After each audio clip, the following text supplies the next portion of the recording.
নমস্কার, বাংলা বার্তা থেকে বলছি সন্ময় বন্দ্যোপাধ্যায়। 4 তারিখ পরিবর্তনের সরকার এসছে, 9 তারিখ শপথ গ্রহণ, 11 তারিখ কার্যক্রম শুরু করা হয়েছে, নবান্ন থেকে নতুন সরকার করেছে। আর ঠিক 23 তারিখ ছুটে এলেন মার্কিন যুক্তরাষ্ট্রের স্টেট সেক্রেটারি মার্কো রুবিও। তিনি সরাসরি এসে পৌঁছলেন মিশনারিজ অফ চ্যারিটিসে। 23 তারিখ ছিল শনিবার। আর ঠিক তার আগের দিন 22 তারিখ মিশনারিজ অফ চ্যারিটির দুজন রিপ্রেজেন্টেটিভ পৌঁছে গেলেন মমতা বন্দ্যোপাধ্যায়ের বাড়িতে।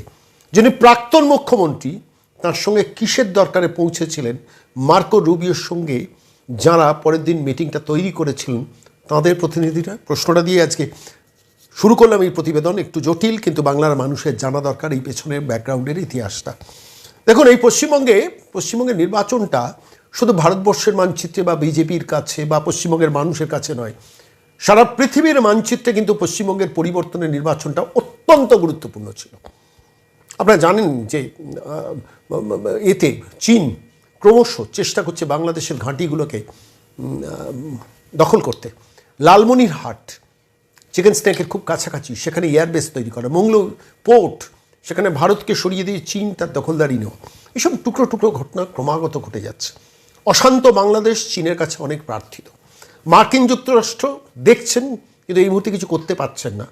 তাই পশ্চিমবঙ্গের নির্বাচনের ঠিক প্রেক্ষাপটে দাঁড়িয়ে যখন পশ্চিমবঙ্গের নির্বাচন হয়ে গেল, 4 তারিখ বিজেপির সরকার 208 জন আসন নিয়ে পশ্চিমবঙ্গে নতুন সরকার এলো, ঠিক তার অব্যবহিত পরে আমি দেখছিলাম 5 তারিখ মার্কিন যুক্তরাষ্ট্রের রাষ্ট্রপতি ডোনাল্ড ট্রাম্প ভারতবর্ষের প্রধানমন্ত্রীকে শুভেচ্ছা জানিয়েছেন। আচ্ছা, একটা রাষ্ট্রের একটা অঙ্গরাজ্যে বিজেপি একটা ঐতিহাসিক জয় পেয়েছে, তার জন্য পৃথিবীর সবথেকে শক্তিশালী রাষ্ট্র তার প্রধান ভারতবর্ষের প্রধানমন্ত্রীকে অভিনন্দন জানাচ্ছেন। অভিনন্দন জানিয়ে কী বলেছিলেন আমি আজকে টুকরো একটু আপনাদের কাছে এই প্রতিবেদনের পড়ে শোনাবো। খুব ইন্টারেস্টিং কিছু ঘটনা ঘটেছে। আমি ব্রিগেডিয়ার দেবাশিস দাসের বক্তব্য আপনাদের শোনাবো, তার কাছেও ব্যাখ্যাটা চেয়েছিলাম। আমি এই মুহূর্তে দাঁড়িয়ে মার্কিন যুক্তরাষ্ট্রের রাষ্ট্রপতি 5 তারিখ ভারতবর্ষের প্রধানমন্ত্রী নরেন্দ্র মোদীকে লিখলেন, just last month on their phone call president Trump, লিখলেন না, একটা মিডিয়া রিপোর্টটা আপনাদের কাছে পড়ে শোনাচ্ছি। Just last month on their phone call president Trump expressed to Prime Minister Modi his admiration and how lucky India to have him at its leader. The President congratulates Prime Minister Modi on this recent historic and decisive election victory. White House spokesman Kush Desai said. অর্থাৎ পশ্চিমবঙ্গের নির্বাচনে BJP সফলতা পাওয়াতে মার্কিন যুক্তরাষ্ট্রের রাষ্ট্রপতি ভারতবর্ষের প্রধানমন্ত্রীকে অভিনন্দন জানিয়েছে। আমি ডকুমেন্ট থেকে তুলে আমি আপনাদের কাছে এটা শোনালাম। এটা গেল 5 তারিখের ঘটনা, মে মাস। 4 তারিখ পরিবর্তনের সরকার এসছে, 9 তারিখ শপথ গ্রহণ, 11 তারিখ নবান্ন থেকে ভারতবর্ষের পশ্চিমবঙ্গের মুখ্যমন্ত্রী তার কার্যক্রম শুরু করছে, নতুন সরকার সবে শপথ নিয়েছেন, কাজ শুরু করছে। 23 তারিখ মার্কো রুবিও ছুটে এলেন এর থেকে, দিল্লি থেকে সরাসরি মিশনারিজ অফ চ্যারিটিতে আসতেই পারেন। কিন্তু কী এমন প্রয়োজন হলো যে সেই মিশনারিজ অফ চ্যারিটির দুজন প্রতিনিধি চলে এলেন মমতা বন্দ্যোপাধ্যায়ের বাড়িতে? কী বলতে এসেছিলেন? তিনি তো মুখ্যমন্ত্রী নন, তাকে আমন্ত্রণ জানাতে কিংবা কোনো মেসেজ, মার্কো রুবিওর অনুষ্ঠান হচ্ছে আপনি আসুন এই মেসেজটা দিতে, অথবা মার্কো রুবিও কি আগাম কোনো মেসেজ পাঠিয়েছিলেন মমতা বন্দ্যোপাধ্যায়কে? প্রশ্ন অনেক, প্রশ্ন জটিল, কিন্তু প্রশ্নের উত্তর খোঁজার আমরা নিরন্তর চেষ্টা করব বাংলা বার্তায়। আমি আজকে এইটুকু বলে আমি আজকে সরাসরি একটি ঘটনায় নিয়ে যাব, যে ঘটনাটি বাংলার মাটিতে ঐতিহাসিক। দেখুন, রাজ্যের মুখ্যমন্ত্রী, আমার মনে পড়ছে, শিলিগুড়িতে কোনো একটি এতে গিয়েছেন, কার্যক্রমে গিয়েছেন, সেখানকার একটি প্রশাসনিক বৈঠকে। দুপুরবেলা ফিরে এসেছিলেন, এসে বিকেলবেলায় নবান্ন থেকে প্রেস মিট করে বিএসএফের হাতে আগামী 45 দিনের মধ্যে নির্দিষ্ট জমি হস্তান্তরের কাগজপত্র হস্তান্তর করেছিলেন। আমার যতদূর মনে পড়ছে, এক্স্যাক্ট ভিডিওটা আমি হয়তো দেখিয়েছি আপনাদের কাছে। 45 দিনের মধ্যে পশ্চিমবঙ্গ সরকার জমি অধিগ্রহণ করে বিএসএফের হাতে দেওয়ার একটা প্রতিশ্রুতি দিয়েছেন, প্রতিজ্ঞা করেছিলেন। আমরা নজর রাখছিলাম যে শেষ পর্যন্ত পশ্চিমবঙ্গ সরকার কত দ্রুত গতিতে এই জটিলতম কাজটাকে সম্পন্ন করতে পারে। গতকাল রাজ্যের মুখ্যমন্ত্রী তার উত্তরটা দিয়েছেন এবং সেখানে বলেছেন এই মুহূর্ত পর্যন্ত 64 দিনের একটা সরকার এবং প্রায় 45 দিনের মাথায় একটা সরকার 172 কিলোমিটার জমি,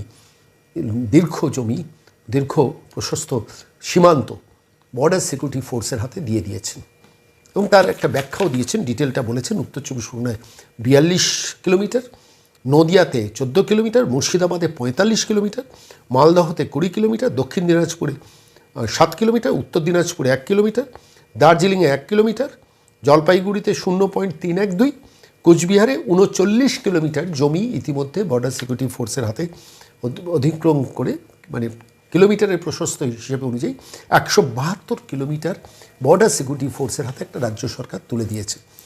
এইবার প্রশ্নটা হচ্ছে যে কত একর জমি, আমি সেই হিসেবটাও দেখছিলাম।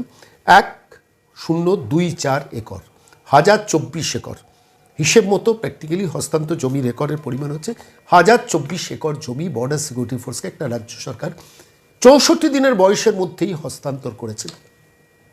আর যখন হস্তান্তর এটা হয়েছে, এই রিপোর্টটা প্রকাশ এলো, সেই দিনই দেখছিলাম ডিজি বিএসএফ বর্ডার সিকিউরিটি ফোর্সের যিনি ডিজি, তিনি পশ্চিমবঙ্গে এসছেন এবং সুন্দরবন অঞ্চলের কঠিনতম যেখানে সীমান্ত, যার অদূরে চীন এখন বাংলাদেশের সঙ্গে সংযুক্ত হচ্ছে তার বন্দর ডেভেলপমেন্টের জন্য, সেইখানে বর্ডার সিকিউরিটি ফোর্সের ডিজি বিএসএফ প্রবীণ কুমার এলাকার পর এলাকা ঘুরছেন, এবং ঘুরছেন শুধু নয়, সেখানকার মানুষের সঙ্গে দেখা করছেন, এবং প্র্যাকটিক্যালি 172 কিলোমিটার এলাকা জুড়ে বিস্তৃত একটা বড় অঞ্চল, এই সুন্দরবন অঞ্চলে নদীপথ রয়েছে, তার মধ্যে দিয়ে সীমান্ত রয়েছে, অনুপ্রবেশ সেখানে হওয়ার সমূহ সম্ভাবনা অতীতের সাম্প্রতিককালে হয়েছে, এবং একটার পর একটা বৈঠক করেছেন এলাকার মানুষের সঙ্গে।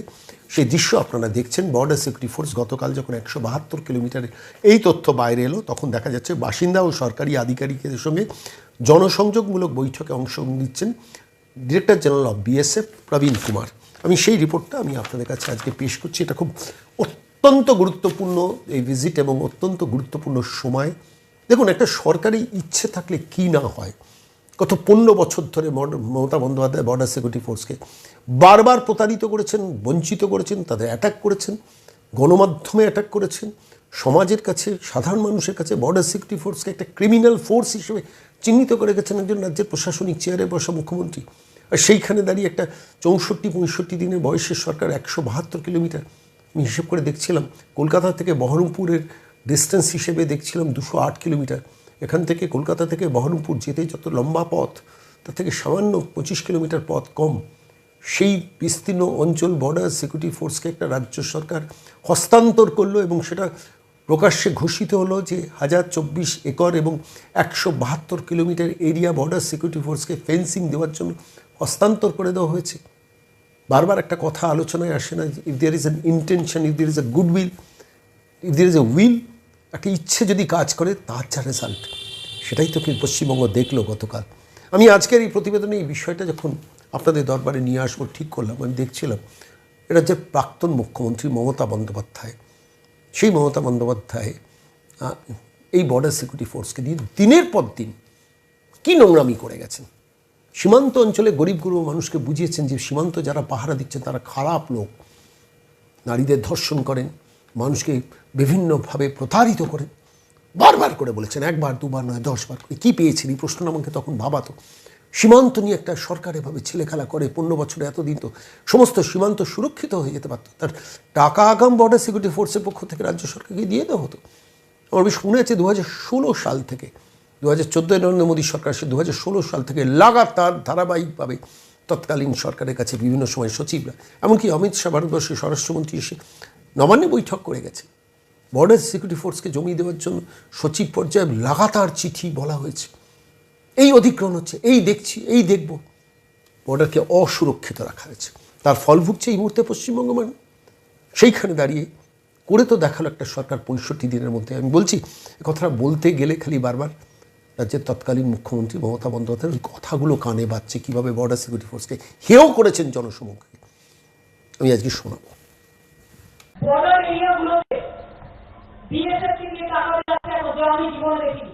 বিএসএফ মেয়েদের উপর অত্যাচার করছে, বিএসএফ সীমান্তে অত্যাচার হচ্ছে, কিছু কিছু জায়গায় বিএসএফ কাঠবিলি করছে, অনেককে গুলি করে মারে, অনেককে অত্যাচার করে।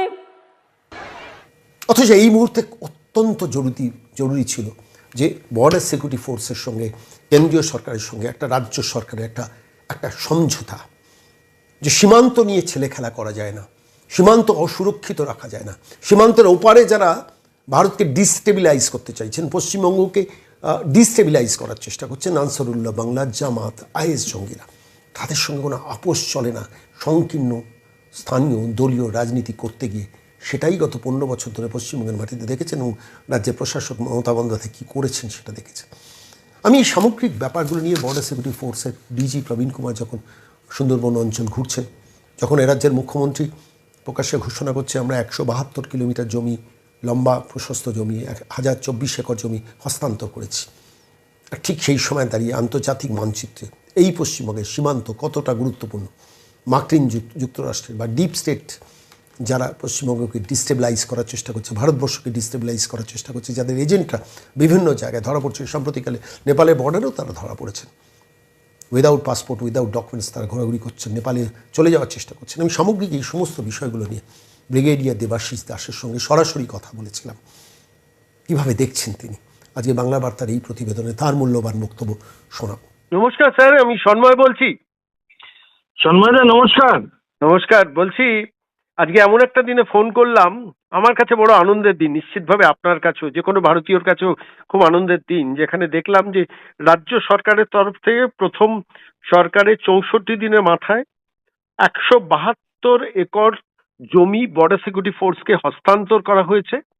এবং সেই দিনই বর্ডার সিকিউরিটি ফোর্সের যিনি ডিজি প্রবীণ কুমার, তিনি এই সীমান্ত উপকূলবর্তী এলাকা সুন্দরবনের অঞ্চলের দীর্ঘ অঞ্চল প্রায় 1024 একর জমি হস্তান্তরিত হওয়ার পর তিনি আইপিএস প্রবীণ কুমার ভারত বাংলাদেশ সীমান্ত সংলগ্ন সুন্দরবনের গভীর প্রত্যন্ত অঞ্চলগুলোতে ঘুরে প্রত্যেকটি বিষয়ে পর্যবেক্ষণ করছেন। আপনার কি মনে হয় না যে স্বাধীনোত্তর ভারতে এটা মানে সাম্প্রতিককালে সব থেকে গুরুত্বপূর্ণ ঘটনা? আমার কাছে যেটা বারবার মনে হয়েছে। হ্যাঁ দাদা, আমি দেখুন এখানে তো রাগঢাক করে কিছু বলবো না। দেখুন অনেক তো ভালো কাজ হচ্ছে রাজ্যে, যেটা আমরা দেখছি, বাট সেগুলো একটা আলাদা জায়গায়, মানে সেগুলো রাজ্যবাসীর ভালো হবে, গরিব মানুষের ভালো হবে, যেন কেউ ডিএ পেয়েছে, কেউ মিড ডে মিল ভালো খাবে, কেউ চাকরি পাবে, হাসপাতাল হবে, অন্নপূর্ণা ভান্ডারে আমাদের নারীরা অনেক টাকা পাবে, বা পুলিশের অনেক আমরা দেখতে পাচ্ছি, ফরেস্ট, জলা জমি। কিন্তু বা যদি বলেন মেট্রো রেল যদি দেখেন চিংড়িহাটা, আমরা শুনতে পাচ্ছি যে সিকিম বাংলা গভর্নমেন্টের একটা খুব ভালো চুক্তি সই হয়েছে, যাতে ওই ট্যাক্সি ইউনিয়নের ঝামেলাটা মিটে গেছে। কিন্তু এইগুলোতে পশ্চিমবঙ্গ মানুষ, পশ্চিমবঙ্গবাসী আমাদের রাজ্য সরকারকে বা মুখ্যমন্ত্রীকে ধন্যবাদ দেবে, কৃতজ্ঞ থাকবে। কিন্তু এই বাংলাদেশ এবং বিএসএফ এবং সেন্ট্রাল গভর্নমেন্টের যে নানান রকম এজেন্সি আছে, তাদের সাথে পশ্চিমবঙ্গের এই যে মিলনটা হয়েছে, যেটা আমি খুব ভালো বুঝি যে আমরা কোথায় সাফার করছিলাম, সেইটাতে ভারতবর্ষের সমস্ত মানুষ কৃতজ্ঞ থাকা উচিত এখনকার পশ্চিমবঙ্গের শাসন ব্যবস্থাকে এবং মুখ্যমন্ত্রীর কাছে। এটা আমি নির্দ্বিধায় বলছি, মানে আমি মানে চ্যালেঞ্জ নিয়ে বলতে পারি। তার কারণ কেন আমি এত বড় কথাটা বলছি, দেখুন আমাদের 4000 কিলোমিটার বাংলাদেশের বর্ডার ভারতবর্ষের, তার মধ্যে 2100 কিলোমিটার মতো পশ্চিমবঙ্গের।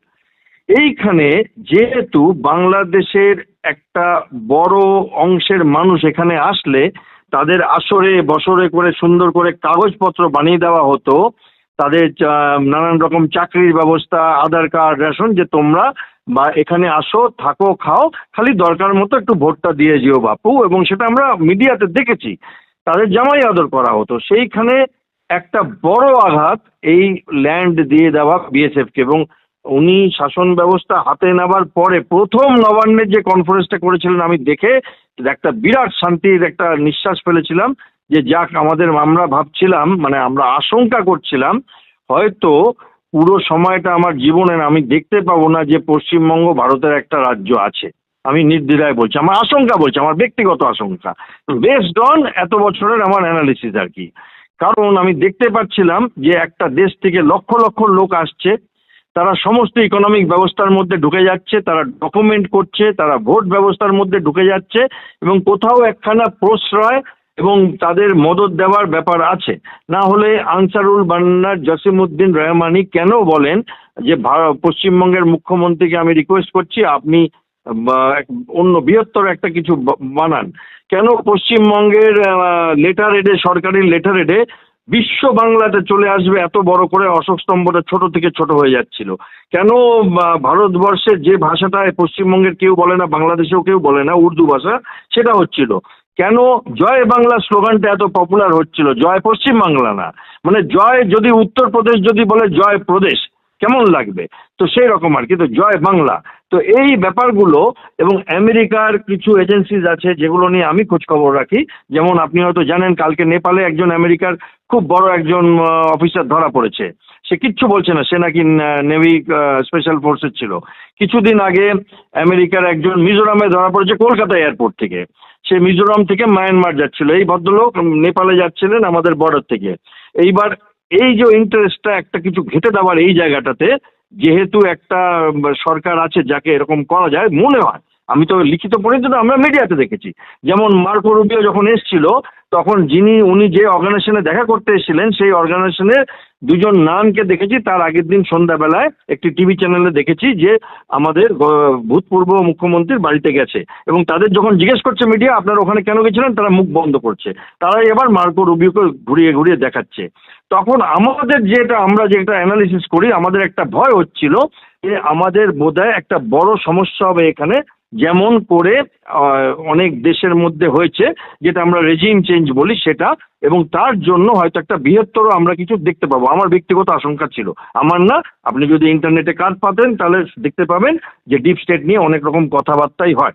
সেখানে উনি 3-4টে কাজ করেছেন, একটা হচ্ছে জমি দিয়েছেন ফেন্সিং এর জন্য, এবং অতি সত্বর, মানে তখনও ভালো করে শপথও নেওয়া হয়নি বলতে পারি আর কি, জাস্ট শপথ নিয়েছেন এবং অনেক একর জমি দিয়ে দিয়েছেন, এবং সেদিনই বিএসএফকে হ্যান্ড ওভার করা হলো, আমরা দেখলাম এবং একটা শান্তির নিঃশ্বাস পেলাম। এবং তখন আমার মনে এটাও এসেছিল যে তাহলে এতদিন জমিটা দেওয়ার জন্য তৈরি ছিল, যে ন্যারেটিভটা চলছিল যে স্থানীয় লোকরা জমি দিচ্ছেন না, সেটা মিথ্যা ন্যারেটিভ, তাদের ঘাড়ে বন্দুক রেখে অন্য কারোর সাথে কোঅপারেট করা হচ্ছিল আর কি, দেশের কোনো শত্রুর সাথে, জানি না আমি।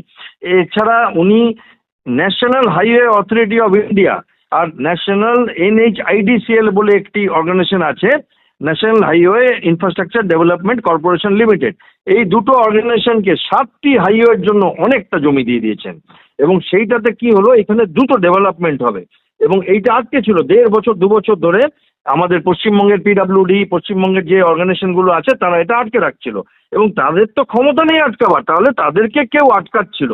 আমার মনে হয় কোথাও একটা তদন্ত এখানেও হওয়া উচিত, যে বাংলাদেশের যে জমিটা সরকার বদল হওয়ার পরে এত সত্তর আমাদের দেশের লোকেরাই দিয়ে দিল, বিএসএফকে টাকা পয়সা মিটিয়ে দেওয়া হলো, সেই জমিটা এত দিন কেন দেওয়া হয়নি সুপ্রিম কোর্টের অর্ডার থাকা সত্ত্বেও? তার মানে কি কেউ চাইনি? তাহলে কি অন্য কোনো ব্যাপার ছিল? তাহলে হয়তো অনেক কিছু বেরিয়ে যাবে।